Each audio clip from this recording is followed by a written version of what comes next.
ایک زمانہ تھا پورے محلے میں ایک ٹی وی آتا تھا تو پورے محلے والے چرچا کرتے کہ انہوں نے گھر میں ٹی وی بسا لیا ہے، کتنی بری چیز ہمارے محلے میں، وہ پورے محلے کے نام کلنک ہو جاتا تھا کہ ان کے محلے میں ٹی وی ہے، اور اب گھر گھر میں یہ اسباب بس رہے ہیں اور پھر بچے اس کے عادی ہو رہے ہیں۔ صرف اس سے دینی نقصان نہیں ہے، اس سے دینی نقصان نہیں ہے، اس کی مشغولی ایسی ہے اور اس کا چسکا ایسا ہے کہ بہت سارے میاں بیوی کے جھگڑے اس موبائل کی وجہ سے ہیں۔ شوہر یہ کہہ رہا ہے کہ دن بھر موبائل لے کر بیٹھی رہتی ہے اور گھر کا کام بھی پورا نہیں کر پاتی ہے، بیوی یہ کہہ رہی ہے کہ موبائل لے کر بیٹھے رہتے ہیں، مجھے وقت نہیں دیتے ہیں۔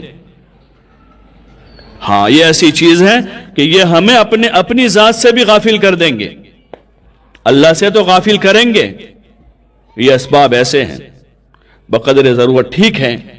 سادے فون سے ہمارا کام چل جاتا ہے، لڑکیوں کو کیا ضرورت ہے اس کی، واٹس ایپ کی اور سوشل میڈیا کی، جس میں خرافات بھرے ہوئے ہیں، جس میں بے حیائی ہے صبح سے شام تک،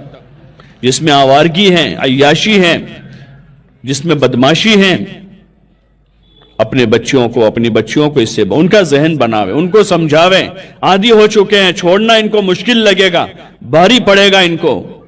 لیکن سمجھانے سے بات بن جاتی ہے۔ ہاں، سمجھاویں ان کو، جو عادی نہیں بنے ان کو نہ بناویں، جو بنے ہیں دھیرے دھیرے ان کو پیچھے لاویں، ورنہ آج کل مزید یعنی جدید یہ سائنٹسٹ لوگ بھی کہتے ہیں کہ اب کچھ دنوں کے بعد اس لائن کے ڈاکٹر تیار ہوں گے کہ جو لوگوں کو موبائل کی لت چھڑاویں، جیسے دارو چھڑانے والے ڈاکٹر ہیں، تمباکو چھڑانے والے ڈاکٹر ہیں، ایسے دیگر ایسے سائیکولوجیکل بیماروں کے لیے دماغی ڈاکٹر ہیں آج کل۔ ایک زمانے میں دارو چھڑانے والے اور یہ نہیں ہوتے تھے، لیکن اس کی ضرورت ہو گئی، لوگوں میں دارو عام ہو گیا تو تمباکو عام ہو گئی تو اس کی ضرورت ہو گئی، اب یہ ہوگا تو اس کے چھڑانے کے ڈاکٹروں کی ضرورت پڑے گی۔ اس لیے ہم چوکنا رہے، ہم ایمان والے ہیں، اپنا وقت ضائع نہ کریں، اللہ اپنے گھر میں رہ کر اعمال میں وقت لگاویں، تلاوت میں، ذکر میں،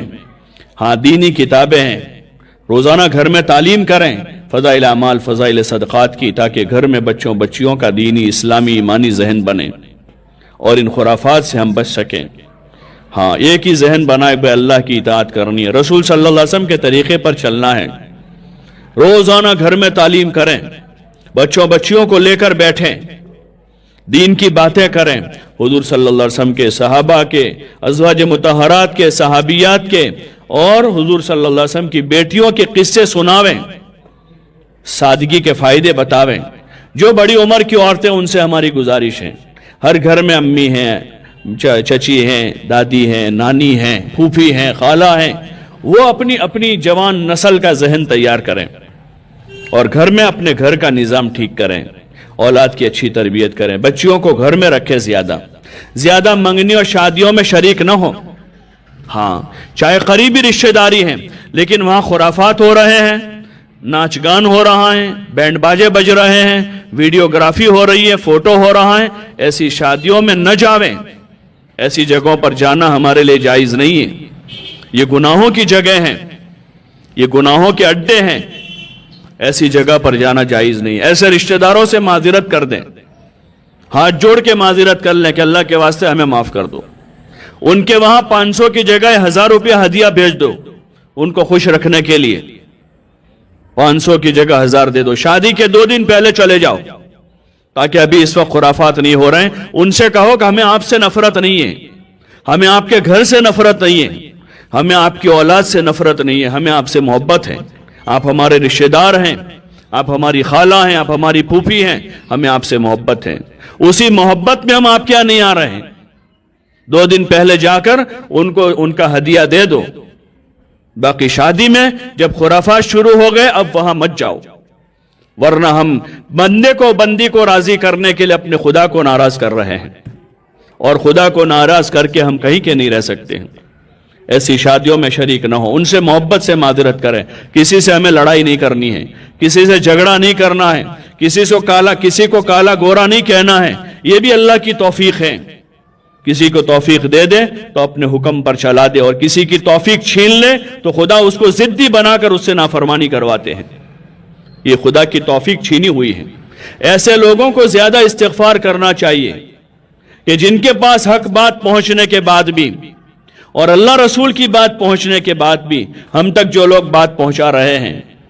جو لوگ ہم تک بات پہنچا رہے ہیں، وہ اپنے گھر کی بات نہیں کہہ رہے ہیں، وہ اللہ کی بات کر رہے ہیں، وہ اللہ کے رسول کی بات کر رہے ہیں، وہ دین کے دائرے میں بات کہہ رہے ہیں، وہ صلہ رحمی کی بات کر رہے ہیں، وہ اپنے مال کو صحیح جگہ لگانے کی بات کہہ رہے ہیں، وہ ہماری دنیا اور آخرت کی بھلائی کی باتیں ہمیں بتا رہے ہیں۔ اگر یہ حق بات پہنچنے کے بعد بھی اگر کسی کو سمجھ میں نہیں آ رہی ہے اور پھر بھی وہ ضد پر ہیں، ہٹ دھرمی پر ہیں، تو وَخَابَ كُلُّ جَبَّارٍ عَنِيدٍ، کہ ہر ظالم اور ضدی کا انجام اور نتیجہ بہت برا ہے، ان کا نتیجہ بہت برا ہے۔ اس لیے ہم ان سے الجھے نہیں، ان سے اپنا تعلق، اپنا جو ایمانی رشتہ ہے یا کوئی رشتہ داری ہے، اس کا تعلق ہم باقی رکھیں، لیکن ان کے برے کاموں میں ہم ان کے ساتھ شریک نہیں ہو سکتے ہیں۔ بنی اسرائیل پر لعنت اسی وجہ سے ہوئی کہ ان کے ماحول میں برائیاں ہوئی، انہوں نے ایک دوسروں کو روکا ٹوکا بھی، لیکن روکنے ٹوکنے کے بعد بھی لوگ نہیں مانے، تو یہ روکنے ٹوکنے والے بھی ان کے ساتھ شریک رہے ان کے برے کاموں میں، ان کے ساتھ اٹھتے بیٹھتے رہے، تو پھر اللہ تعالیٰ نے ان پر لعنت کی۔ تو ہم اس لعنت کے مستحق نہ بنیں۔ ایسی شادیوں میں، ایسی منگنیوں میں، یا ایسی بات کسی بھی جگہ ہو رہی ہو، چاہے کسی کا بھی گھر ہے، ان سے محبت کے ساتھ معذرت کریں، وہ ہمیں آپ سے محبت ہے، آپ سے ہمیں کوئی دشمنی نہیں ہے، آپ سے ہمیں کوئی عداوت نہیں ہے، اللہ نے آپ کو دیا ہے، ہم اس پر خوش ہیں، لیکن آپ کے گھر جو کام ہو رہے ہیں، یہ بے حیائی کا کام ہے، برائی کا کام ہے، بینڈ باجے بج رہے ہیں، اور آپ کے وہاں فوٹوگرافی اور ویڈیوگرافی ہو رہی ہے، یہ چیزیں ہمارے مذہب میں جائز نہیں ہے، اس وجہ سے ہم ایسے کام میں شریک ہونا نہیں چاہتے ہیں۔ بات واضح کریں، صاف کر دیں۔ ان کا جو ہدیہ ہے، ہدیہ ان کو ضرور دیں، ان سے صلہ رحمی کرتے رہیں، ان کی غمی میں شریک رہیں۔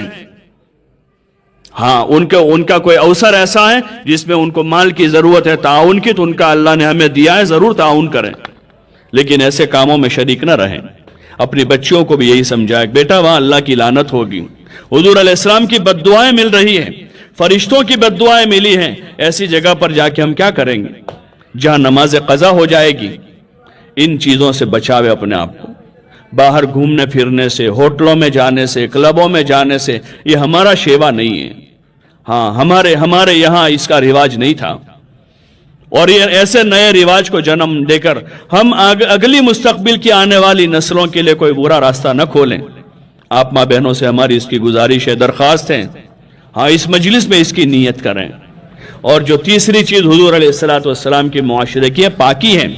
اپنے گھروں کو پاک رکھیں، گھروں کو صاف رکھیں، ہاں ہمارے کپڑے پاک صاف ہوں، ہمارے بستر پاک ہوں، صاف ہوں۔